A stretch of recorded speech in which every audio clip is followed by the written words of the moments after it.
Hello, ഇപ്പോൾ വൈകുന്നേരം 5 മണിയാണ് കേട്ടോ സമയം. നല്ല വെയിലാണ്, നല്ല ചൂടുണ്ട് കേട്ടോ. നന്നായിട്ട് കാറ്റ് വീശുന്നുണ്ടെങ്കിലും ഈ വെയിലിൻ്റെ ചൂട് കാരണം കാറ്റ് നമ്മൾ അറിയുന്നും കൂടി ഇല്ലായിരുന്നു കേട്ടോ. അപ്പോൾ ചായയൊക്കെ കുടിക്കാമല്ലോ എന്ന് വിചാരിച്ചിട്ട് ചായയൊക്കെ ആയിട്ട് ഞങ്ങൾ സിറ്റ് ഔട്ടിലേക്ക് വന്നിട്ടുണ്ട്. പിന്നെ ചായക്ക് കടിയൊക്കെ പുറത്തുനിന്ന് വാങ്ങിക്കൊണ്ടുവന്ന സാധനങ്ങളാണ് കേട്ടോ. ഇതുപോലത്തെ സാധനമൊക്കെ ഉണ്ട്. ഇതൊരു മിനി ബർഗർ പോലെയൊക്കെ ഇരിക്കും, എന്നാൽ ബർഗറൊന്നും അല്ല കേട്ടോ. പിന്നെ നമ്മുടെ അഹങ്കാരമായ പഴംപൊരിയാണ് കൂട്ടിന് കട്ടൊക്കെ കൂടെ ഉള്ളത് കേട്ടോ. ചായയും മിനി ബർഗറും പഴംപൊരിയൊക്കെ കഴിച്ച് ആസ്വദിച്ചിരിക്കുന്ന സമയത്താണ് ഒരു കാക്കച്ചി കുറേ നേരമായിട്ട് ഞങ്ങളെ തന്നെ നോക്കി നിൽക്കുന്നുണ്ട് കേട്ടോ. അപ്പോൾ ഞങ്ങളൊരു പീസ് ഇട്ട് കൊടുത്തിട്ടുണ്ടായിരുന്നു. കാക്കച്ചി അതൊക്കെ അങ്ങനെ കൊത്തി കൊത്തി കഴിച്ചുകൊണ്ടിരിക്കുന്നുണ്ട്.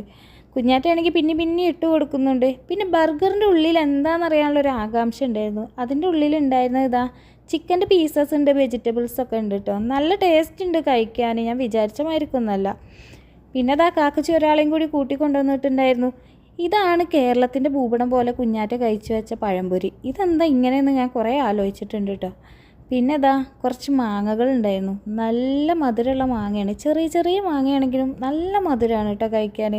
അപ്പം ഇന്ന് ചായയും മിനി ബർഗറും പഴംപൊരിയും മാങ്ങയൊക്കെ ആയിട്ട് അടിപൊളിയായിരുന്നു.